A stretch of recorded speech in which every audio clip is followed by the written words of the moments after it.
pessoal, começando aqui mais um programa Conexões PE, aqui na nossa rede mundial. Deixar aquele recado, salve, compartilhe, se inscreva no nosso canal, manda aquela entrevista que você gostou para um amigo. Tenho certeza que ele vai gostar e vai querer compartilhar histórias de nossos empresários, advogados, médicos. E tem uma história muito legal hoje que nosso Eduardo vai apresentar a nossa convidada. Eduardo. Olá, pessoal. Hoje o tema é autismo. Estamos aqui com a Cíntia Cardoso, que é psicopedagoga e professora, especialista em análise do comportamento e autismo, trabalha com atendimento a neurodivergentes dos 8 meses aos 80 anos, premiada na OAB, pela ABC-CRIM e pela Associação da Imprensa de Pernambuco, diretora da Clínica Multidisciplinar Nuno Desenvolvimento. Cíntia é mãe de Nuno, adolescente autista. Cíntia, muito obrigado pela sua presença e que possamos aqui clarificar tantas coisas com relação a este assunto. Eu que agradeço o convite, quero saudar os ouvintes de vocês e é um prazer, uma satisfação estar aqui. Obrigado, Cíntia. Eu queria primeiro, para você passar aqui para o nosso público, o que é exatamente o transtorno do espectro autista? E por que é tão importante entender o conceito do espectro? Bem falado isso, muito mais importante do que saber o que é entender, devido a gente estar diante de 2% da população já portadora do transtorno do espectro autista. Quantos por cento? 2%. 2%. 2%. O número assim é crescente. Então, o que é o autismo? O autismo é um indivíduo que ele porta um transtorno do neurodesenvolvimento. O desenvolvimento dele neurológico é atípico, ou seja, não é normal, deixa eu usar essa palavra assim, é normal, como das demais pessoas. Ele apresenta déficits da comunicação, da interação social, a alimentação e outros déficits que têm que ser trabalhados através de uma intervenção multidisciplinar. E por que é importante que a população saiba? Porque é uma condição que não tem cura, o número está aumentando. Pelos últimos dados do IBGE, foram diagnosticados em torno de 4 milhões no Brasil, diagnosticados, ou seja, que toparam dizer eu sou, ou que a família assumiu, eu tenho alguém, ele é. Fora os que não estão. Ou seja, você pode estar vindo no trânsito, alguém do carro, alguém está passando no Uber, alguém no ônibus, alguém na sua família, e ser o portador, e muitas vezes a gente não sabe. Eduardo, por favor. E quais são, Cíntia, as principais características, né, sinais do autismo, como eles podem se manifestar e se eles se manifestam de forma diferente para algumas pessoas? Não existe 2 autistas iguais, por isso a expressão espectro, né? Certo? As principais características, normalmente, 90% aparecem na infância, ou seja, que é o atraso da fala, a dificuldade da interação social. Criança se interessa por criança. Normalmente, ela não se interessa em ter um convívio com outras crianças. Ela não se interessa em objetos que qualquer outra criança se interessaria. Eu posso entregar pelo óculos, ela vai ficar horas achando aquilo ali maravilhoso. Mas se eu entregar um carrinho para ela, é indiferente. Você, que estranho, né? E a dificuldade da interação social. Se não tem fala, vai ser difícil interagir. Então, normalmente, a gente começa a identificar na infância. Então, é importante que a família fique atento a esses e outros sintomas, não é? A esse e outros sinais, porque possa ser um alerta aí de que ele pode estar dentro do quadro do transtorno do espectro autista. Licença, você falou aí a questão da infância e do objeto e a atenção. Como se relacionam com relação a animais, por exemplo, na maioria? Como assim, animais? Os animais, o gato, o cachorro, como eles se relacionam com pessoas e animais? Como é que Veja, os animais... se relacionam bem com os animais também? Normalmente, o portador do transtorno do espectro autista, ele evita o desafio. Evita, né? É por isso que a gente trabalha muito uma intervenção chamada psicomotricidade relacional, onde a gente junta grupo de crianças, digamos assim, no máximo 3 ou 4, que tenha a mesma idade, o mesmo nível de cognição, para que eles aprendam a se relacionar entre eles. Porque eles podem buscar mais pelos animaizinhos, que não é tão desafiador, ou pelos idosos, ou pelos bebês. Os pares são bem desafiadores, não é? É por isso que ocorre tantos problemas em escolas, porque o colega típico, dito normal, vai buscar uma interação da qual ele tenta evitar, porque ele sabe que ele não vai atender. Então, essa interação social é muito importante.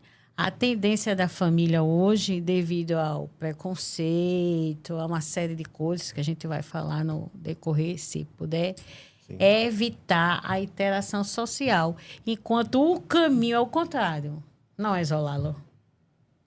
Né? Colocá-lo em convívio para que ele vá desenvolvendo habilidades sociais, entre outras.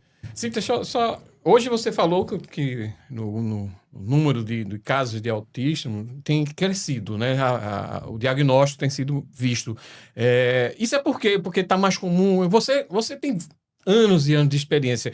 Isso aconteceu por quê? Porque as pessoas conseguiram, esses profissionais conseguiram ter melhores ferramentas para descobrir a pessoa que tem esse transtorno. Existe hoje uma maior conscientização do diagnóstico. Aqueles loucos, que a gente chamava de loucos, se reporta à Clínica Psiquiátrica do Recife, na Avenida Conde da Boa Vista. Muitas das pessoas que estavam lá, que tinham um comportamento que a gente julgava de inadequado, né? Elas foram internadas lá como loucas, morreram por lá, mas eram autistas. Impressionante. Eram pessoas passíveis de tratamento que poderiam estar no convívio, mas elas foram rotuladas de loucas e foram internadas lá, os parentes esquecem, abandonam, etc. Hoje, com melhores e mais ferramentas, a gente consegue classificar um subgrupo de portadores do transtorno do espectro autista que são passíveis de tratamento e podem conviver com a sociedade. Mas hoje eu digo que hoje, quem precisa de tratamento, de intervenção, é a sociedade. Boa. Eduardo? Veja, quais são as principais causas, né, associadas, né, ao transtorno do espectro, autista? Esse tem muito a ver com a genética, tem muito a ver com o ambiente, ou é uma combinação das duas coisas? E me fala um pouco sobre o nível, né? Porque, assim, o comentário que, por exemplo, Messi, né, que todo mundo conhece, é um jogador de futebol, mas ele é autista, né, ele tem um transtorno, mas é de um nível baixo. Como é que se classifica exatamente isso? Veja, as principais causas do autismo. O que é que causa o autismo? Segundo a ciência, oficialmente falando, a Organização Mundial de Saúde diz que é uma causa multifatorial, ou seja, ela pode vir de diversos fatores. A gente não pode rotular. Veio da genética, veio de fatores ambientais, a qualidade de vida caiu muito, não é? Ou seja, a nossa qualidade de vida nos últimos 50 anos caiu muito, existe mais estresse, as mulheres adiaram mais a maternidade. Então, são fatores que podem contribuir para que a criança nasça portadora. Vamos a um caso próximo, o meu, foi um acidente na gravidez. Acidente na gravidez, eu perdi líquido amniótico. No final das contas, o médico diagnosticou Júnior, porque ele ficou sem oxigênio no cérebro, com deficiência intelectual, e então ele já apresentava perspectiva de futuramente traços autísticos. Batata. Com 2 anos, Júnior parou de falar, P-Buff. Isso é muito comum. Vinha balbuciando com 2 anos, ele parou de falar. Ou seja, o que é que causa? São vários fatores que podem causar o transtorno do espectro autista. O que eu visualizo mais é a qualidade de vida de que a gente está levando nos últimos 20 anos. Por exemplo, você se lembra do tomate que você comia? Hoje o tomate parece uma maçã de Branca de Neve, né? Ou seja, é a qualidade, é o estresse. Desculpe interromper, mais contato com a natureza, né? É uma vida mais sedentária, apesar de tanto estímulo, exercício físico, mas é uma vida que tem menos qualidade da própria vida em si. Você está focado mais em se realizar profissionalmente, você carrega mais estresse, é um relacionamento atrás do outro. Então, assim, isso pode gerar também, fora como se alimenta, como se suplementa, ou se tem alguém na família lá atrás que já era portador, pode ter sido diagnosticado como louco, o que antigamente se falava mongoloide, debiloide, não é? Deficiente intelectual, e com o andamento da árvore genealógica, com o avanço, aí culminou de um tataraneto vir também. Ou seja, por isso que a ciência diz que ainda hoje, oficialmente, é um fator, é uma condição multifatorial. Você falou aí da questão do seu filho, né? Foi de nono. Nono.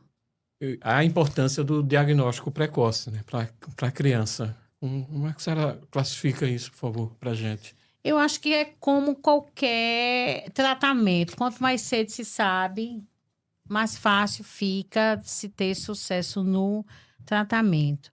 Então, ele vinha balbuciando. Eu estou falando dele, que eu não posso falar de outro, tá? Claro. O meu, eu sou Até porque responsável. foi a sua inspiração, né? Para É. tudo, Pela né? idade dele. 17 anos e meio. Já tá naquela de querer namorar, eu já tô louca.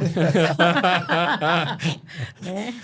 E tem que ser um autista também, né? Porque tem que ter uma combinação dos interesses e das dificuldades e limitações do relacionamento. Uma atípica vai esperar dele outras coisas e talvez ele não dê. Aí já começa o choque, né? Uhum. Então, uma pessoa até da Comissão de Justiça, bem rapidinho, falou: Cíntia, você acha que esse casa separa, casa separa, casa separa, casa separa? Você acha que o autismo, até me chamam para uma comissão, pode ser um dos fatores dos crescentes números do divórcio? Com certeza.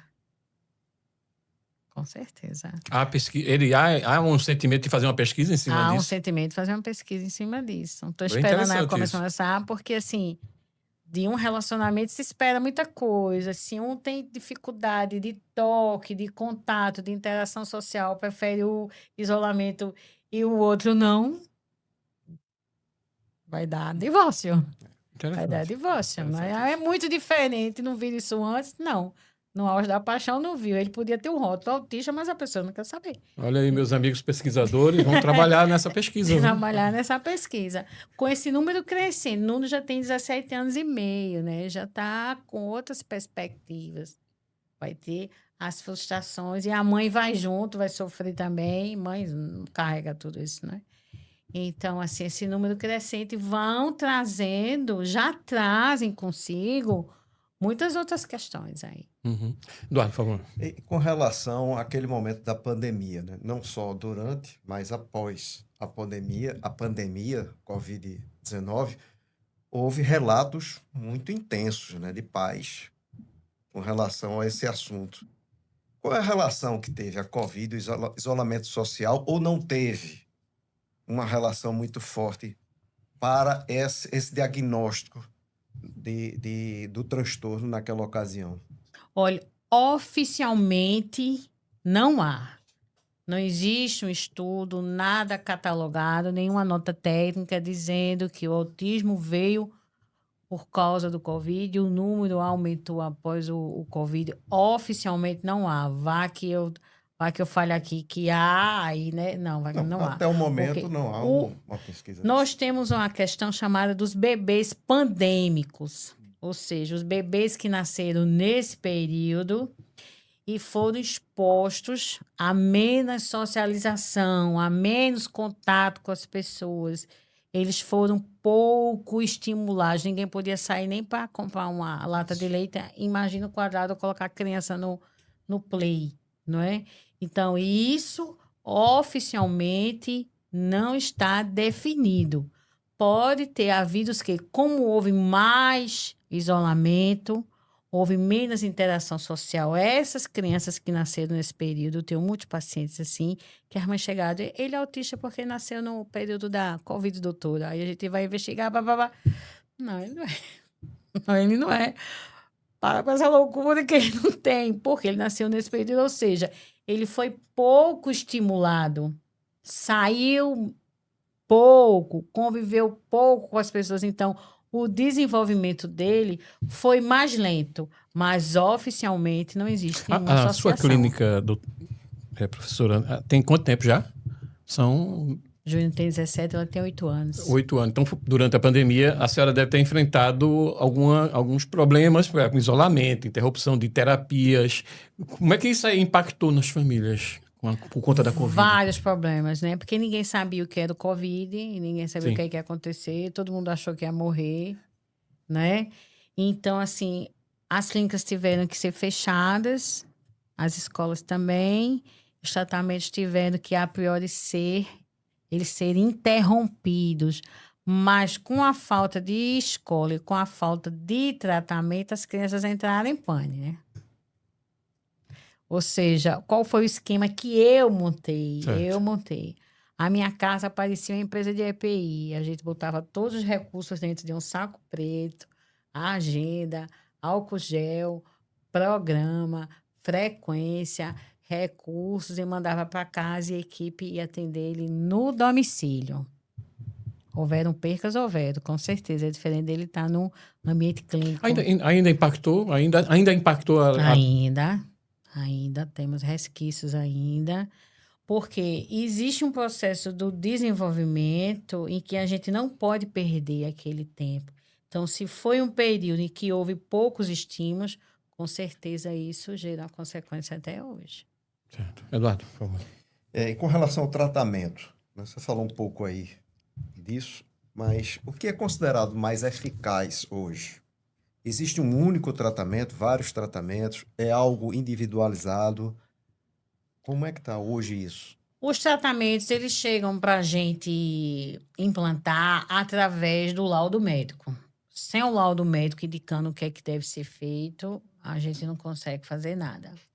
Hoje, a ciência afirma que o método mais eficiente é a terapia chamada ABA, que a gente aqui no Brasil chama O que significa? Análise do Comportamento, da qual eu sou especialista. ABA é a terapia ABA. É a terapia que se aplica através de estímulos. É uma terapia que oficialmente ela foi consolidada como um método. Mas o ABA existe desde a Idade da Pedra, né? Tá. E, O homem das cavernas só entrega alguma coisa se ele receber outra, através do estímulo, da necessidade. Oficialmente, ela foi consolidada como ciência e oferecida para o autismo, da qual a ciência constata que é a única que tem resultado. Outras devem ter, mas oficialmente essa está oferecida e autorizada pelos planos de saúde. Veja, você falou aí a questão do laudo médico. Como você está na prática, no dia a dia, você encontra muitos erros ou não com relação ao laudo médico nessa classificação? Demais. Porque a classe médica e a classe terapêutica, ela ainda está se familiarizando com os métodos. Com os métodos. O que é bom para você, portador, pode não ser bom para mim. Você pode ser verbal e eu não posso ser verbal. Ou seja, não existe dois autistas iguais, né? Então, o médico ele vai avaliar normalmente um geneticista, um psiquiatra ou um neurologista, ele vai avaliar o repertório, o currículo e vai prescrever o tratamento dentro daqueles déficits, se for da fala, se for da interação social, Se for do aprendizado, dentro disso a gente vai implantar o que o médico solicitou e aguardar o desenvolvimento. Professora, eu queria que você falasse um pouco do papel da família, principalmente dos pais. Queria que você desse orientações. O pai está nos assistindo agora, conhecendo isso, tendo essa possibilidade de saber se será que meu filho é, se não é. Como é que o pai pode conversar? Como é que o pai pode descobrir qual é a orientação que a senhora passa para os pais nesse momento? Primeiro, não entre em pânico. Pare e respire. Não tem nada de errado com seu filho, tem de errado com a gente. Já que ele veio com uma condição, não para de chegar a gente assim. Seu filho está no bolo e não é melhor e nem pior que o outro, certo? A partir do momento em que a família recebe o diagnóstico, é muito normal. O pai, que esperou aquele filho que ia para o estádio de futebol, namorador, garanhão, não veio. Criou Ele expectativas. cria uma expectativa. Normalmente, ele nega no tratamento. Ele nega a condição. A gente demora muito acompanhando esse pai. Nega. Muitos pais abandonam até as mães. Porque mãe segura a onda, né? O pai, muitos, vão embora. Não aguenta. Horas de terapia, o menino não tem cura. O que é isso? Entre colapso, some. 90% dos pais e as mães seguram. Mãe é mãe, né? Mãe é representante de Deus aqui na Terra, né? E aí né? entra a inteligência emocional, né?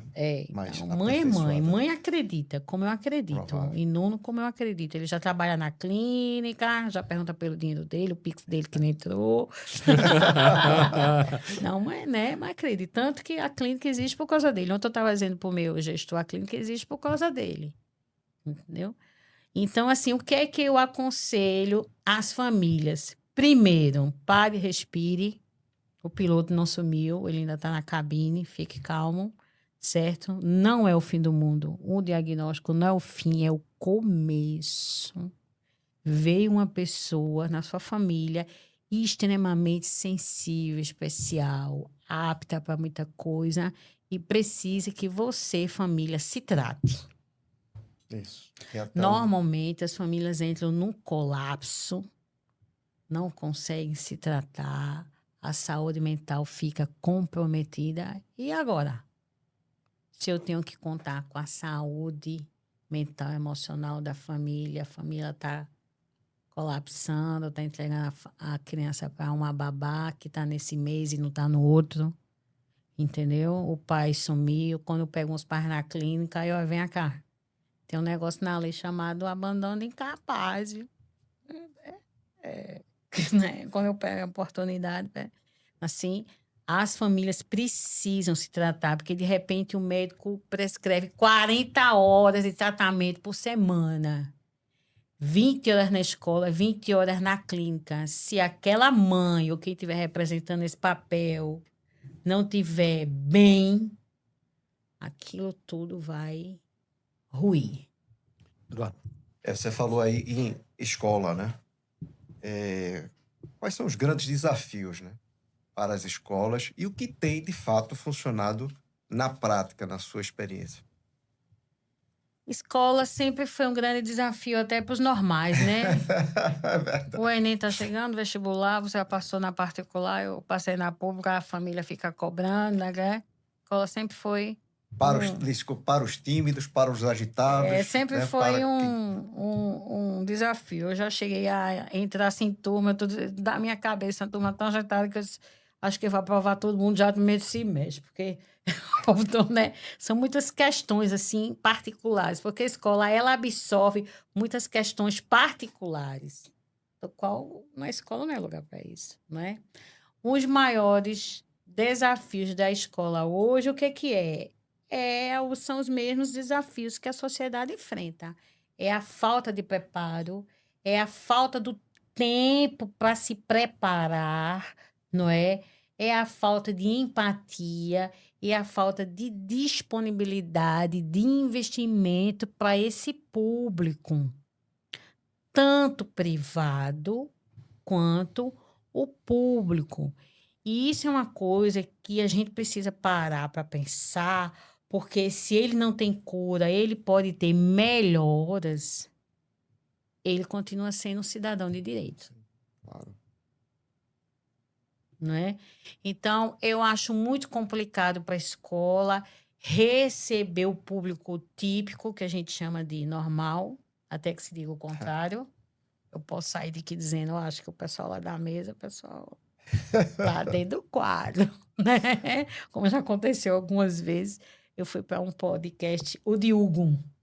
O Senta aí, Esteves. Cíntia. Senta aí, faz um teste comigo aí agora, né? Ficou tão impressionado, né? Então, assim, o desafio da escola, que é a falta de preparo, o tempo para se preparar, certo? E a falta de disponibilidade de investimento. Você pode não estar investindo naquela criança e ela ser um paciente, um aluno totalmente capaz de aprendizado e profissionalização, mas você já rotulou de descartável, incapaz. Se a gente for pegar, professora Cíntia, a questão da sociedade, qual é o que é que ela enxerga, a senhora enxerga como o maior erro da sociedade? Preconceito, desinformação. Qual é o maior erro da sociedade? Primeiro, preconceito. Primeiro, o diferente no Brasil sofre muito. O homossexual, a mulher hoje empoderada, que não era antigamente. A mulher só vota há 100 anos. Cara, a mulher só vota há 100 anos. Só vai pra urna há 100 anos só. Não aceito. Muita gente foi eleita sem um voto dela. Não aceito. Ou seja, o índio, o negro. Então, o diferente no Brasil sofre muito, ao ponto deles se formarem em grupos que tem um nomezinho que dão. Não sei se é gueto. Quer dizer, eles se formam porque o preconceito faz com que eles se isolem. E o preconceito é o maior desafio das famílias atípicas hoje. Mas ele vai ter que cair por terra com tanta gente. Como é que a gente vai esconder tanta gente? Tanta gente que consome estacionamento, supermercado, farmácia. Vai isolar esse pessoal? Vai abrir os hospitais centro de novo com 6 refeições por dia? Eu acredito que não. Ou seja, a sociedade, ela enfrenta primeiro o preconceito porque é normal, é típico, é cotidiano preconceito com qualquer coisa. Eu fui estacionar agora, eu estava manobrando, correndo para vir para cá, porque Keila estava, né? Aí meu carro é muito grande. Aí o rapaz disse assim, quero ver se uma mulher consegue botar um carro nessa vaga. Ou seja, é nosso. É nosso. Mas isso vai ter que ser derrubado por terra, né? Porque você vai começar a receber currículos de pessoas portadoras do transtorno do espectro autista e você vai precisar de mão de obra para trabalhar. E não vai contratar porque a pessoa é portadora, mas se ela é capaz. Tanto típico não é. Eita, tá esquentando a minha cabeça, demite. Eita, tá esquentando a minha cabeça, demite. É muita gente. Então, e o que falta também é a disponibilidade de informação para essas pessoas. O que é? Não é doente, não pega, não é contagioso, não é. É a condição. Eu vejo nos estádios de futebol, começou o campeonato pernambucano, né? Um grande abraço para os rubro-negros, né? Começou, eu vejo os homens abraçados uns com os outros, beijando, tudo suado, chorando. A gente acha aquilo lindo. Numa pracinha, no play, uma criança flipa, a pessoa tem nojo. Não entendo nada. Preconceito, veio com a gente, a falta de informação. Ela tá flipando porque ela ficou ou muito feliz, ou com medo, ou causou nela aquele momento, esse estado dela tá comemorando, ou ela tá informando medo, susto, alguma coisa. A gente se afasta da criança. Imagina um pai tá carregando a criança com aquele cordão, que é do girassol, doenças ocultas ou do autismo, que é do quebra-cabeça, o tempo todo. Acho que não tem nem do tamanho de Nuno, um homem de 1,82 m, né?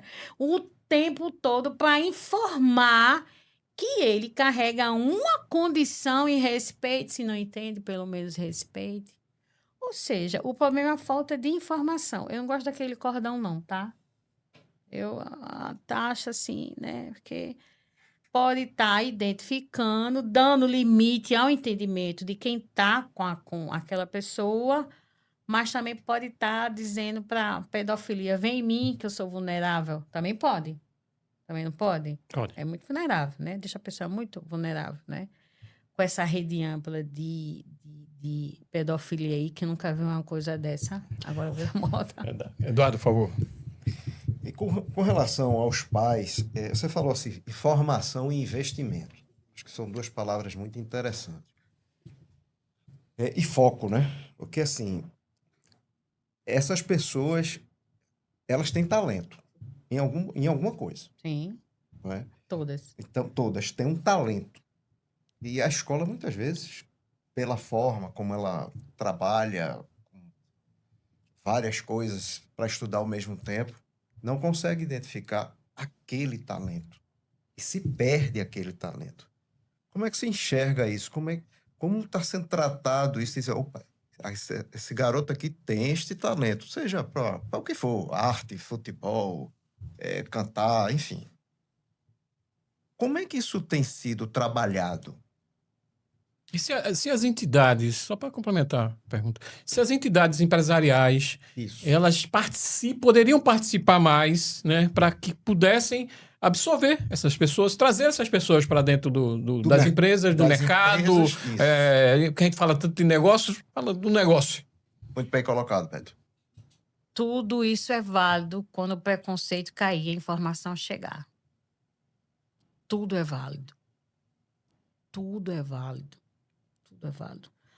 Como se está sendo trabalhado até aqui, eu não conheço nada oficialmente que aquela criança vai ser aproveitada. A educação ainda está feita uma esteira de produção. Está sendo assim, desse jeito, dessa forma, né? Eu não conheço. Se tem algum, por favor, me desculpe, eu não conheço. Me apresente para eu ir lá, eu vou chorar tanto, né? Mas eu não conheço. Mas são pessoas, dependendo do nível de suporte, elas podem ser amplamente aproveitadas, sim. Agora, não existe nenhuma atividade, seja lá qual for, se não tiver tratamento. Eu escutei de uma pessoa em entrevista que eu fui, dizendo, nós montamos nas escolas o kit autista. Para mim fica bem complicado ouvir essas coisas, porque eu não sou empresária, eu estou empresária, eu sou mãe atípica, né? Aí eu tive que perguntar, mas e o tratamento?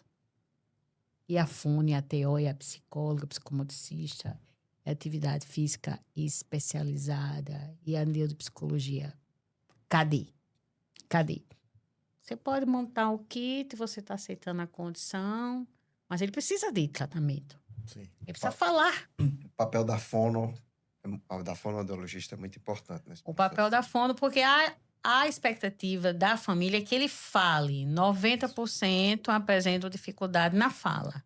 90%. 90% apresentam na fala. Então, quando a família chega na clínica, que a gente faz a anamnese, a entrevista inicial, pergunta qual é a sua maior expectativa. Que ele fale.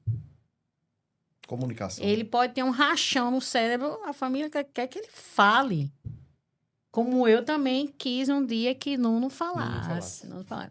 Porque Nuno, o nome dele não é Nuno, né? Não. Quando a mulher tá apaixonada, ela faz essa besteira. Botar o nome do marido no filho, depois se arrepende. É Nedson Júnior. Como ele estava na fono, ele não conseguia falar Nedson Júnior, ele estava nessa aí, estimulação, inteligente, puxou a mãe, né? Ele juntou. Nuno, com a fone, me chamou, vem cá. Pergunta para ele o nome dele, se ela deve estar tirando onda com a minha cara, menino, fala, qual é o nome dele? Aquela coisinha gordinha assim, rosa, cabelo cacheadinho, preto assim, as bochechas elegando até hoje. Aí eu, como é o seu nome? Ele fez Nuno. queria mais saber de Nedson Júnior, Nedson não queria mais saber. Aí ficou Nuno, então ele mesmo diz que ele é Nuno. A gente fez agora um carnaval, inclusive, no Shopping Romar.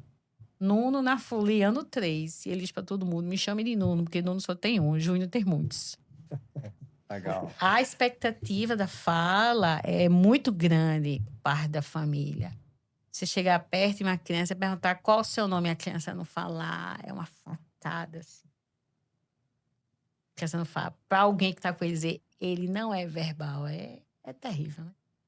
E as fonos, elas vêm tendo resultado, assim, vêm tendo um trabalho mais árduo em relação a isso, com mais foco, ou ainda está... Não, sim, Tem, tem. né? Senão eu boto para fora. Senão eu desligo, senão eu demito. Tem sim. Porque está em cima da fonoaudiologia, como eu falei, a grande expectativa da família. Porque se ele não fala, ele não conta, ele não relata, ele não informa se ele foi ofendido, se ele foi abusado.